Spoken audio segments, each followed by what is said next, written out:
Hello champions, चलो आज से हम लोग एक नया चैप्टर स्टार्ट करने जा रहे हैं। ये बहुत ही बेहतरीन चैप्टर है।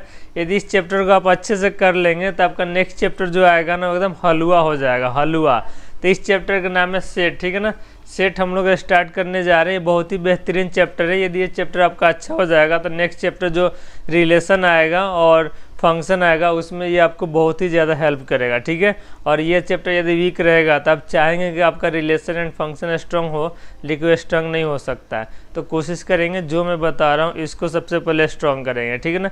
तो इस देखो सेट जो चैप्टर है ना बहुत ही फंडामेंटल होता है और ये मेंस का चैप्टर होता है, एडवांस में नहीं पूछा जाता है और बोर्ड में भी नहीं पूछा जाता। ट्वेल्थ बोर्ड में रिलेशन से आएगा।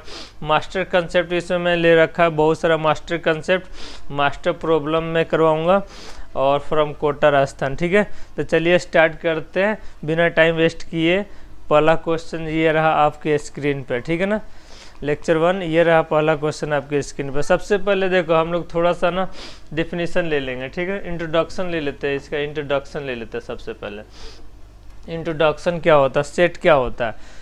देखो कोई भी कलेक्शन जो होता है ना उसको हम लोग सेट बोल सकते हैं, ठीक है ना।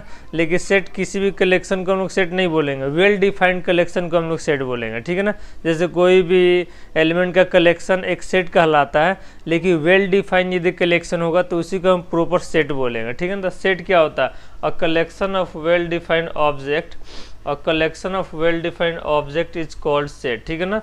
सेट किसे कहते हैं, a collection of well defined object is called set.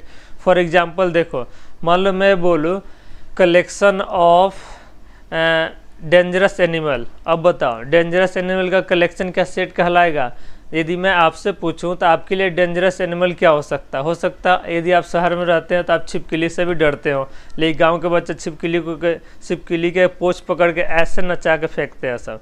और हो सकता है शहर के बच्चे चूहा से भी डरता है, मूस रैट से भी डरता है, लेकिन गांव के बच्चे चूहा को पकड़ के ऐसे नचा के फेंकते हैं, तो उनके लिए वो डेंजरस नहीं है। लेकिन शहर के बच्चे के लिए चूहा, छिपकली ये सब डेंजरस कहलाते हैं। और गांव के बच्चे का ऐसे तैसे दिन रात खेलते हैं और उस पर पैर रख के ऐसे चलते हैं, तो वो उनके लिए डेंजरस नहीं है। हो सकता है मान लो किसी को शेर से डर नहीं लगता हो तो उसके लिए शेर डेंजरस एनिमल नहीं है, लेकिन हो सकता है मुझे टाइगर से डर लगता हो तो मेरे लिए टाइगर डेंजरस एनिमल है। सपोज सांप, मान लो सांप भी डेंजरस होता है आपके लिए, मेरे लिए, लेकिन जो सपेरा है जो उसको पकड़ता है उसके लिए वो डेंजरस नहीं हो सकता, ठीक है। तो सांप देखो आपके लिए डेंजरस है, मेरे लिए डेंजरस है, लेकिन जो पकड़ता है सांप को दिन रात उससे खेलता है तो उसके लिए डेंजरस नहीं है। तो ये वेल डिफाइंड नहीं हुआ। तो कलेक्शन ऑफ डेंजरस एनिमल ये वेल डिफाइंड नहीं हुआ, तो ये सेट नहीं हो सकता, ठीक है। फॉर एग्जाम्पल नेक्स्ट ले लेता हूँ, the collection of good cricketer. अब बताओ गुड क्रिकेटर, मेरे अकॉर्डिंग हो सकता है विराट कोहली गुड क्रिकेटर है, और आपके अकॉर्डिंग हो सकता है सचिन तेंदुलकर हो सकता है किसी और के अकॉर्डिंग मान लो वीरेंद्र सहवाग हो सकता है किसी और के अकॉर्डिंग कोई भी रैना भी हो सकता है, ठीक है। तो ये देखो अब कलेक्शन पूछोगे मुझसे तो मेरा ओपिनियन अलग होगा, आपका ओपिनियन अलग होगा, किसी और का ओपिनियन अलग होगा, तो ये वेल डिफाइंड नहीं हुआ, तो इसीलिए इसको हम लोग सेट नहीं बोलेंगे, ठीक है। कलेक्शन तो है, किसी भी एलिमेंट के कलेक्शन को हम लोग सेट नहीं बोलेंगे, यदि वेल डिफाइंड होगा उसी को सेट बोलेंगे। देखो in our mathematical language everything in this universe whether living और non living is called object, ठीक है ना। जो भी है जो लिविंग हो और नॉन लिविंग हो उसको क्या बोलते हैं सर, ऑब्जेक्ट बोलते हैं। यहाँ तक clear. A given collection of object is said to be well defined, ठीक है ना। जो भी given collection of object है said to be well defined if we can definitely say whether a given particular object belongs to the collection or not, ठीक है ना। हम उसको यदि बोल सकते हैं कि वो कलेक्शन में बिलोंग्स कर रहा है या नहीं कर रहा है तो उसी को हम लोग सेट बोलेंगे। सेट का डिफिनेशन क्लियर हो गया। Collection of well defined object, the object in the set are called its member, यानी जो भी ऑब्जेक्ट उस सेट में होंगे, देखो सेट को हम लोग कैपिटल लेटर से डिनोट करेंगे, ठीक है। और उसमें जो एलिमेंट होंगे ना उनको स्मॉल लेटर से डिनोट करते हैं, ठीक है। इनको स्मॉल लेटर से डिनोट करते हैं, ये आपको लर्न करना, ठीक है ना। यही यहाँ पे लिख रखा है। Object is denoted by a capital letter, ठीक है ना। इसको कैपिटल लेटर ABCD XYZ से डिनोट करते हैं, और उसमें जो एलिमेंट होंगे ना एलिमेंट उनको हम लोग डिनोट करेंगे ये स्मॉल लेटर से डिनोट करेंगे, ठीक है। यहाँ तक क्लियर है सबको। चले आगे चले। हाँ सर, और यदि उसमें बिलोंग्स नहीं करेगा तो उसको ये बिलोंग्स का सिंबल होता है और ये नॉट बिलोंग्स का सिंबल होता है। इस पर थोड़ा सा ज़्यादा ध्यान देना आप लोगों को। यहाँ तक क्लियर है? बिलोंग्स टू इसको रीड करेंगे, यहाँ पे नॉट बिलोंग्स टू होगा तो रीड करेंगे नॉट बिलोंग्स टू, और बिलोंग्स टू होगा तो यहाँ पे रीड करें बिलोंग्स टू। ठीक है ना? यहाँ तक क्लियर है सबको? हाँ सर, यहाँ तक क्लियर है। चलो एग्जाम्पल ले लेते हैं सेट का। सेट क्या होता है बताओ? A collection of well defined object is called set, यानी सुपरिभाषित ऑब्जेक्ट का कलेक्शन ही सेट कहलाता है। ठीक है ना? यहाँ तक क्लियर है सबको? हाँ सर, यहाँ तक तो क्लियर है। ठीक है, एग्जाम्पल एक बताइए। जैसे मैं बोलूँ कलेक्शन ऑफ वॉवेल्स, वॉवेल्स कितने होते हैं? 5 ही होते हैं, ए ई आई ओ यू। तो यह एक वेल डिफाइंड कलेक्शन हुआ। जैसे मैं आपसे बोलूँ तो आप क्या बोलोगे? ए ई आई ओ यू। मुझे कोई पूछेगा तो मैं भी यही बोलूँगा ए ई आई ओ यू, यानी ये वेल डिफाइंड है, एवरीवेयर ये सुपरिभाषित है, एवरीवेयर डिफाइंड है, तो इसको हम लोग सेट बोलेंगे। ठीक है, चलिए नेक्स्ट ये एग्जाम्पल ले लेते हैं। पहला एग्जाम्पल है, एक बार आपको देखना है। द कलेक्शन ऑफ, पहला एग्जाम्पल बोल रहा, the collection of vowels in English alphabet contains, कितना एलिमेंट कंटेन करेगा? ए ई आई ओ यू, यही तो एलिमेंट कंटेन करेगा, ये करेगा ना, ये A E I O U. So this collection is well defined. ठीक है ना, ये वेल डिफाइंड है and therefore it is a set, ये सेट कहलाएगा क्योंकि वेल डिफाइंड है। मैं आपसे बोलूँ आप भी वही बोलोगे, मुझसे कोई बोलेगा मैं भी वही बोलूँगा, ए ई आई ओ यू, यानी अपना जो भी बोलने का तरीका है उसमें थोड़ा सा भी चेंजिंग नहीं आ सकता है, तो ये वेल डिफाइंड है, सुपरभाषित है, इसको सेट कहेंगे। नेक्स्ट क्वेश्चन लेते हैं। मान लो मैं बोलोगे कलेक्शन ऑफ ऑड नंबर, तो ऑड नंबर क्या बोलोगे? 1 3 5 7 9, यही बोलोगे ना, तो ये क्या है? वेल डिफाइंड है। ठीक है ना?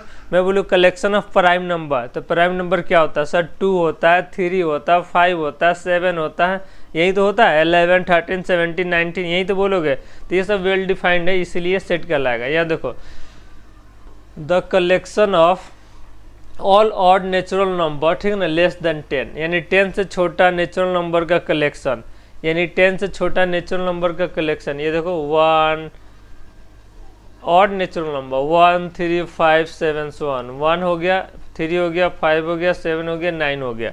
10 से छोटा बोला था तो इसीलिए 9 तक ही जाएंगे। Next, the collection of all prime number, ठीक है ना, यहाँ पे देखो collection of all prime number, तो यहाँ पे प्राइम नंबर जो है ना इनका कलेक्शन हम लोग ढूंढेंगे, वो भी क्या होना चाहिए? 20 से छोटा होना चाहिए। ठीक है ना?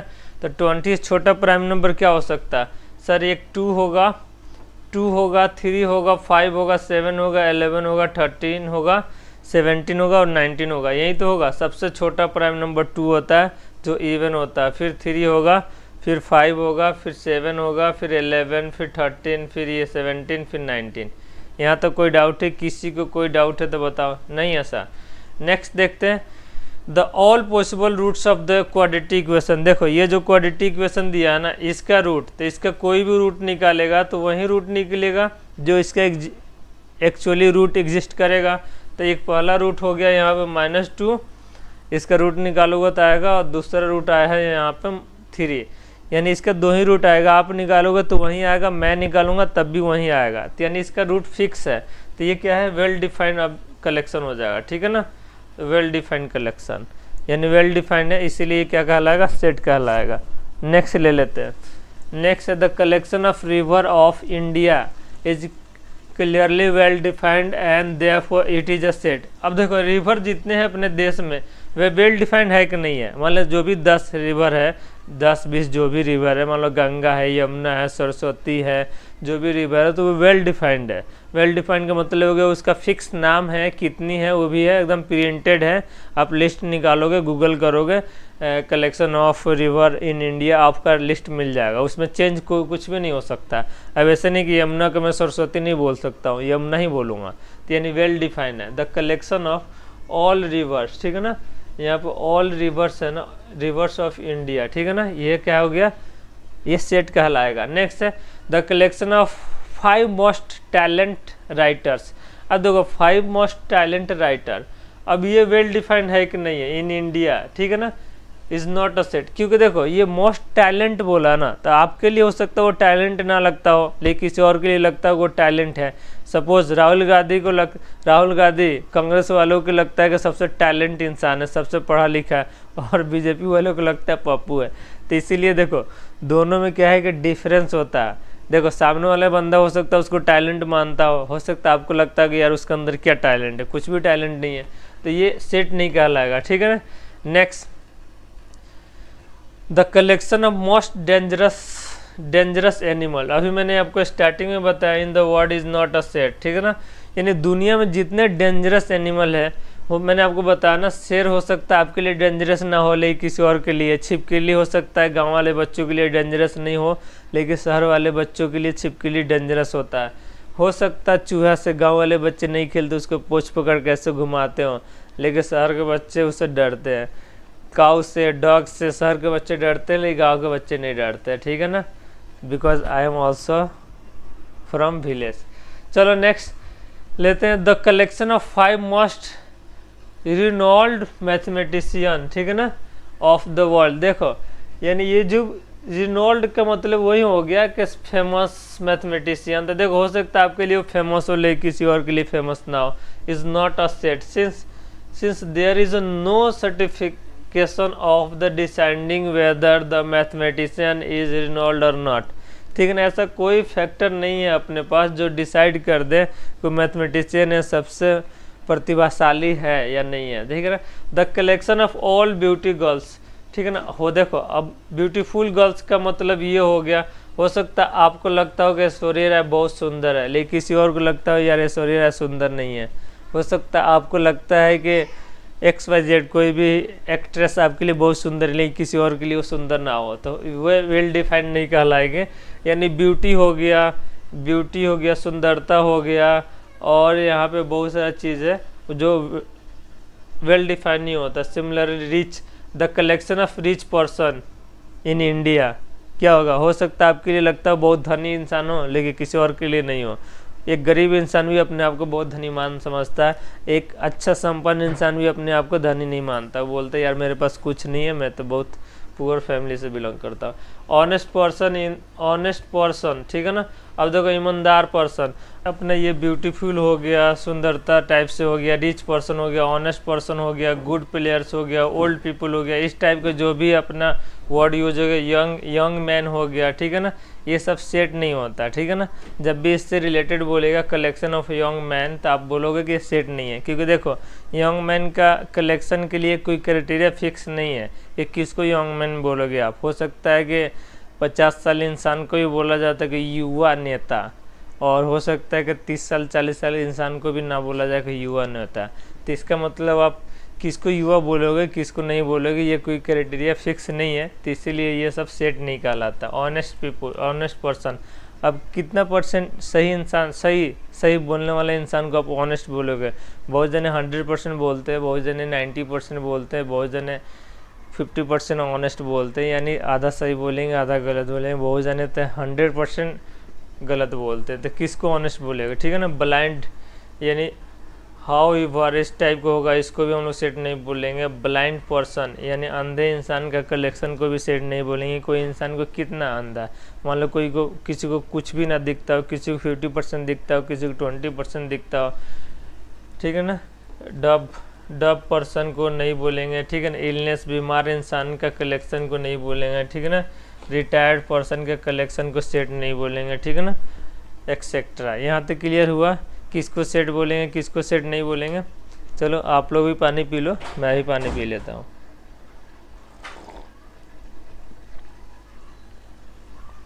चलो नेक्स्ट एग्जांपल ले लेते हैं यहाँ पे। हाउ टू डिस्क्राइब और स्पेसिफाई अ सेट, यानी सेट को कैसे डिस्क्राइब करेंगे और कैसे इसको नोटेशन करेंगे, उसके बारे में अभी हम लोग स्टार्ट करेंगे। ये मास्टर कंसेप्ट 1 है।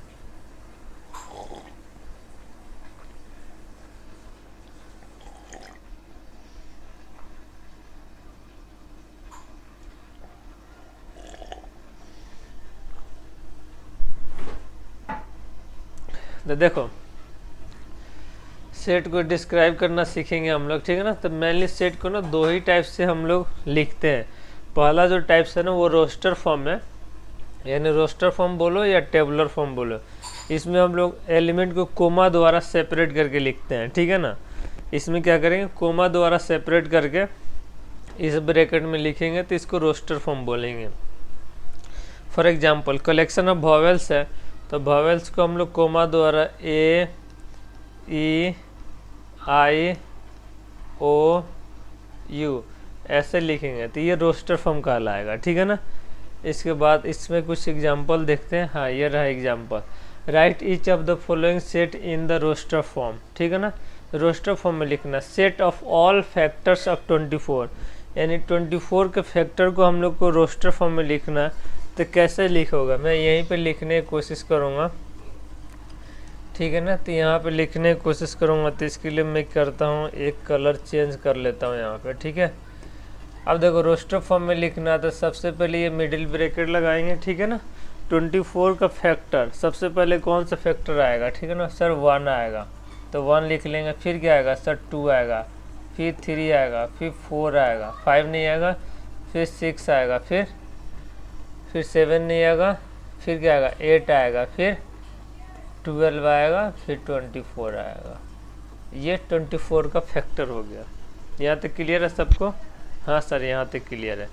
नेक्स्ट बोल रहा है एग्जामिनर यहाँ पे, be the set of all prime number between 50 and 70। 70 और 50 के बीच में जितने प्राइम नंबर हैं उनका कलेक्शन। प्राइम नंबर क्या होते हैं, जो 1 और इटसेल्फ से डिवाइड होते हैं। तब 50 और 70 के बीच में सबसे पहले आएगा 51, फिर आएगा 53, सो ऑन। नेक्स्ट सी कह रहा the set of all integers between -3/2 से लेके 11/2 के बीच में। तो -3/2 कितना होता है, ये होता है -1.5, और ये कितना हो जाएगा 5.5। इसके बीच में जितने इंटीजर हैं उनका कलेक्शन चाहिए। तो -1.5 से बड़ा -1 होगा, फिर 0 होगा, फिर 1 होगा, फिर 2 3 4 5 तक जाएंगे। तो -1.5 से बड़ा जो होगा ना अपना, सबसे पहले -1 होगा, फिर 0, फिर 1, फिर 2, देन 3, देन 4, देन 5, ठीक है ना। 5.5 से छोटा, ठीक है ना, कलेक्शन लेना आप उनको। Next the set of all consonant in the English alphabet which precedes के, यानी के से पहले का जितने कॉन्सोनेंट है उनको लेना है। तो कॉन्सोनेंट को लेना है, वॉवेल्स को नहीं लेना। तो ए अपना क्या होता है, वॉवेल्स होता है, तो ए को नहीं लेंगे। ए ई आई ओ यू, तो ए के बाद क्या आएगा, बी आएगा, फिर सी आएगा, फिर डी आएगा, ई नहीं लेंगे, एफ आएगा, ई एफ, जी आएगा, फिर एच आएगा, आई नहीं लेंगे, फिर आई जी एच आई, फिर जे आएगा, फिर के आएगा। तो के को नहीं लेंगे। तो यहाँ तक किसी कोई भी डाउट है तो बताओ, नहीं है sir. Next the set of all letter in the word trigonometry. अब देखो ट्रिगोनोमेट्री में क्या होता है, ट्रिगोनोमेट्री में ये टी 2 बार आया यहाँ पे, और यहाँ पे आर देखो एक यहाँ भी आया, यहाँ भी आया, तो उसको एक बार ही लिखना होता है। रोस्टर फॉर्म का मतलब हो गया कि एक एलिमेंट मैनी टाइम्स आएगा तो उसको एक बार ही लिखना होता है। तो इसको लिखने के लिए हम लोग टी लिखेंगे, फिर कोमा आर लिखेंगे, फिर आई लिखेंगे, फिर जी लिखेंगे, फिर ओ लिखेंगे, फिर एन लिखेंगे, ठीक है, एन, फिर ओ आ गया तो ओ नहीं लिखेंगे, फिर एम लिखेंगे यहाँ पे, फिर ई लिख लेंगे, फिर टी आ गया नहीं लिखेंगे, आर आ गया नहीं लिखेंगे, फिर वाई लिखेंगे। ये अपना हो गया रोस्टर फॉर्म में, ठीक है ना। ट्रिगोनोमेट्री को हम लोग रोस्टर फॉर्म में आराम से यहाँ पे लिख दिया। The set of all month, ठीक है ना, हैविंग 30 डेज। अब 30 डेज कौन कौन सा होता है, जनवरी में 31 डेज होता है, ठीक है ना, फरवरी में 28 या 29 होता है, उसको नहीं लेंगे, जनवरी नहीं लेंगे, फरवरी नहीं लेंगे, मार्च, ठीक है ना, अप्रैल नहीं लेंगे, ठीक है ना, मार्च अप्रैल नहीं लेंगे, मई ले लेंगे, ठीक है ना, जून नहीं लेंगे, जुलाई ले लेंगे, सो ऑन, ऐसे इसका कलेक्शन हो जाएगा। आई होप यहाँ तक सबको समझ में आ रहा। हाँ सर, यहाँ तक तो समझ में आ रहा। चलिए नेक्स्ट ले लेते हैं अपना नेक्स्ट क्वेश्चन ये रहा आपके स्क्रीन पे। अब देखिए नेक्स्ट जो था, सेट को दो ही तरीके से लिखते थे, एक तो रोस्टर फॉर्म और दूसरा सेट बिल्डर फॉर्म। इसमें क्या करते हैं ना, उसके प्रॉपर्टी द्वारा लिखते हैं। कैसे लिखते हैं ये देखो, we write as X such that X has properties of P. जैसे मैं बोलूँ कलेक्शन ऑफ ऑल वॉवेल्स, तो क्या लिखोगे यहाँ पे लिखोगे x such that X is an vowels, ठीक है ना, ये हो जाएगा इसका कलेक्शन, यानी सेट बिल्डर फॉर्म में। चलिए क्वेश्चन देखते हैं। ये रहा question, right the set this in the set builder form, यानी इसको सेट बिल्डर फॉर्म में लिखना। तो कैसे लिखेंगे ये मैं आपको बताता हूँ। 1 2 3 4 5 6 7 तक ही है, तो इसको लिखेंगे ए इज इक्वल टू यहाँ पे X such that X is equal to, यहाँ पे लिख लेंगे एन, ठीक है ना, एन लिख लेंगे। और एन क्या होगा अपना 1 से बड़ा होगा एन और लेस देन इक्वल टू 7 होगा। ऐसे भी लिख सकते हो। ये भी लिख सकते हो X such that X is a natural number less than equal to 7 या लेस देन 8, ठीक है ना, ऐसे भी लिख सकते हो। मैं मैथमेटिकल लैंग्वेज में लिख दिया। नेक्स्ट ये रहा क्वेश्चन, राइट द सेट 1 2 4 7 28 14 28, ठीक है ना, इन द सेट बिल्डर फॉर्म। तो कैसे लिखोगे, ये क्या है, इसमें थोड़ा सा दिमाग लगाना होता है। 28 का फैक्टर है क्या, 1 से भी 28 डिवाइड होगा, 2 से भी होगा, 4 से भी होगा, 7 से भी होगा, 14 से भी होगा, 28 से भी होगा। तो यहाँ पे लिखेंगे ये इसका फैक्टर है। यहाँ पे लिखेंगे b इज इक्वल टू, लिखेंगे x such that x is a factor of 28, ठीक है ना, ये 28 का फैक्टर है, तो ये लिख देंगे x such that x is a factor of 28।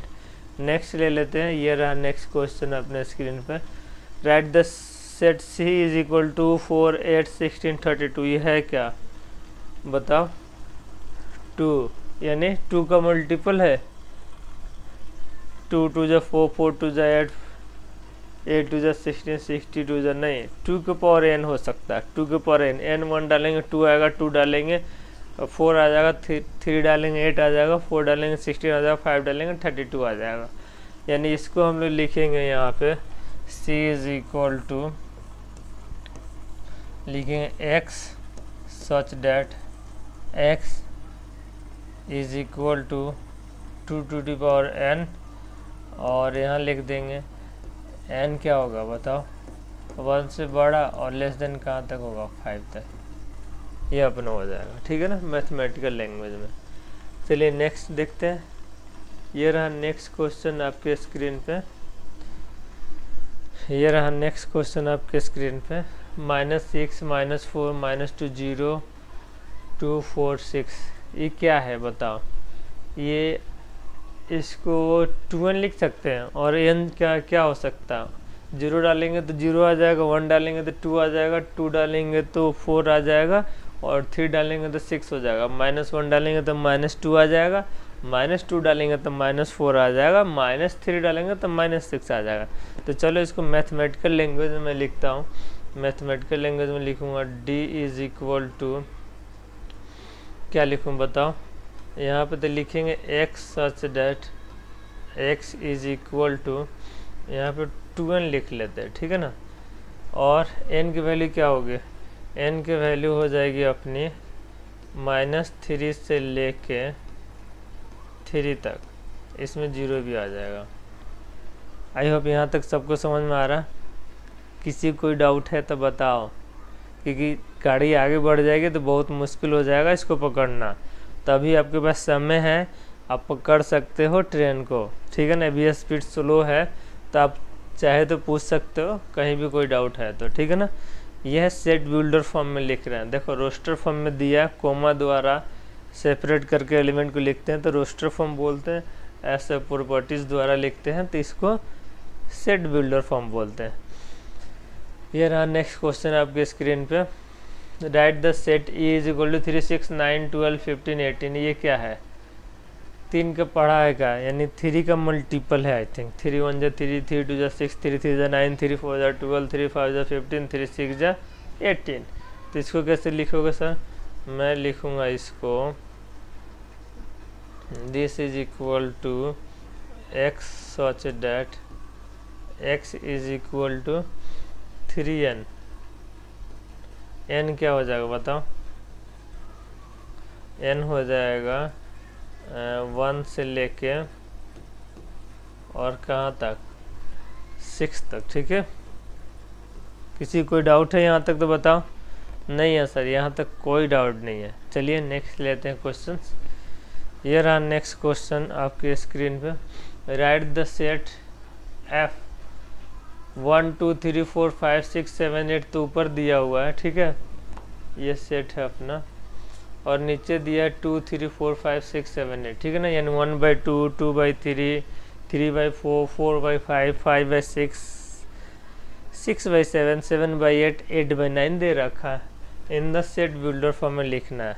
तो देखो ऊपर क्या है, यदि ऊपर नेचुरल नंबर n लिख दूं और 8 तक 1 से लेकर 8 तक डाल दूंगा तो अपना आंसर आ जाएगा 1 2 3 4 5 6 7 8। और नीचे क्या है, 1 डालेंगे तो 2 आएगा, तो n+1 लिख लेंगे नीचे वाले के लिए। तो अपना यहाँ पे लिखेंगे हम लोग f,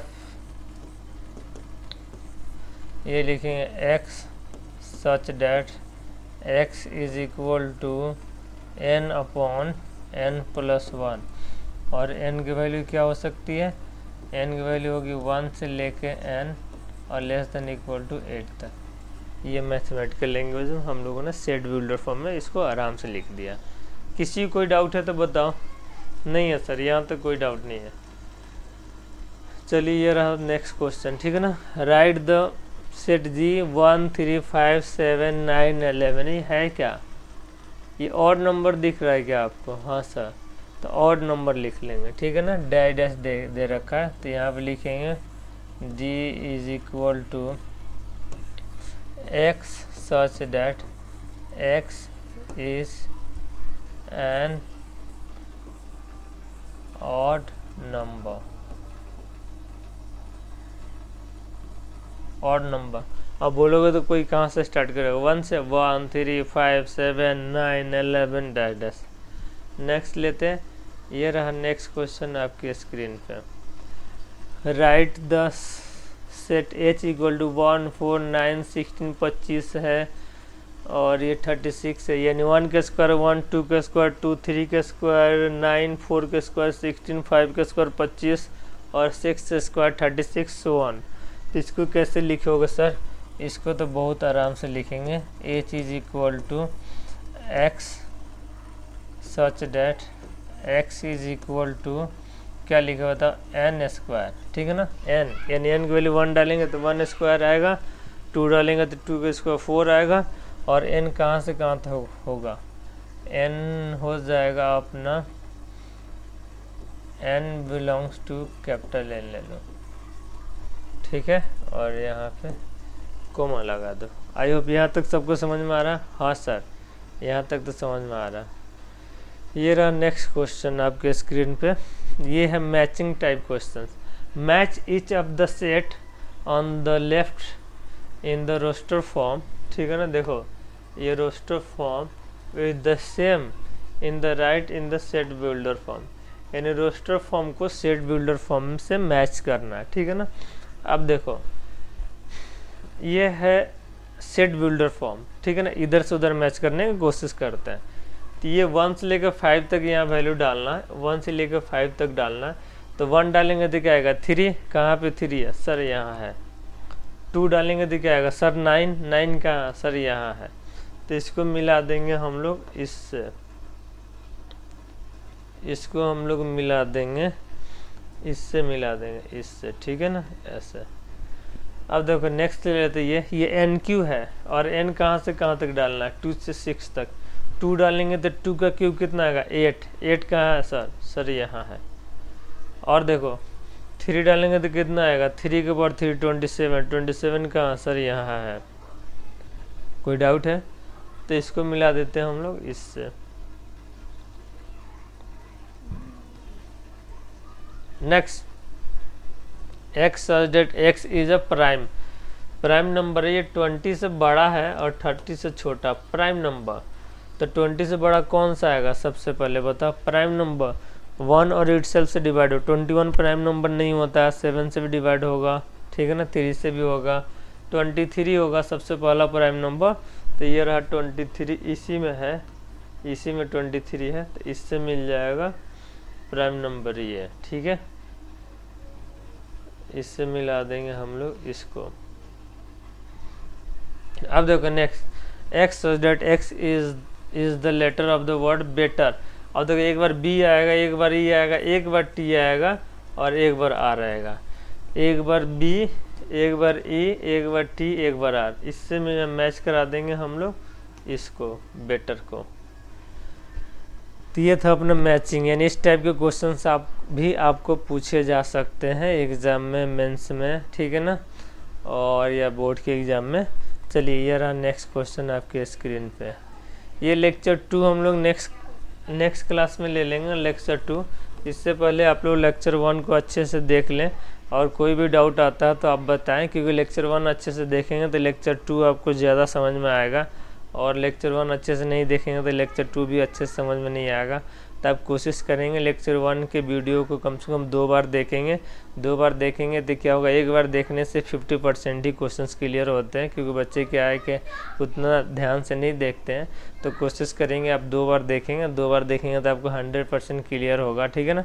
उसके बाद लेक्चर 2 का आप वेट करेंगे। लेक्चर 2 भी मैंने एकदम इमीडिएटली अपलोड कर दूँगा आप लोगों के लिए। ये मैं JEE mains advance series start किया हूँ, तो आप लोग मुरारी सर को सपोर्ट करेंगे और अपने दोस्तों में भी वीडियो को शेयर करेंगे, क्योंकि उनको भी फ़ायदा होना चाहिए। यदि आप कोई स्पेशल चैप्टर, स्पेशल टॉपिक पे वीडियो चाहते हैं तब नीचे कमेंट करेंगे, तो मैं उस पर भी स्पेशल वीडियो डेडिकेटेड आपके लिए मैं बना के अपलोड कर दूँगा। और आप वीडियो को सब्सक्राइब कर लें, इसीलिए कर लें क्योंकि यदि आपको किसी भी टॉपिक पे वीडियो चाहिए तो मैं वीडियो बना के जैसे अपलोड करूँगा तो आपको नोटिफिकेशन मिल जाएगा, जिससे आप अपना जो भी आपका नीड वाला चैप्टर है उसको आप देख के उसके बैकलॉग या जो भी आपको ज़रूरत वाले टॉपिक है उसको कवर कर सकते हैं, ठीक है। तो मैं जो पढ़ा रहा हूँ आप लोग कैसा लग रहा है, आप लोग वीडियो के कमेंट में जाके आप एक बार कमेंट करें, जैसा भी लग रहा हो, अच्छा लग रहा होगा तो अच्छा कमेंट करें, ख़राब लग रहा हो तो ख़राब कमेंट करें। उससे कि मैं अपना जो भी पढ़ाने का स्टाइल है उसको मैं चेंज करूँगा और आप लोगों के लिए मैं अपना बेस्ट से बेस्ट देने की कोशिश करूँगा, ठीक है ना। तब तक के लिए bye bye, take care, keep watching and keep learning.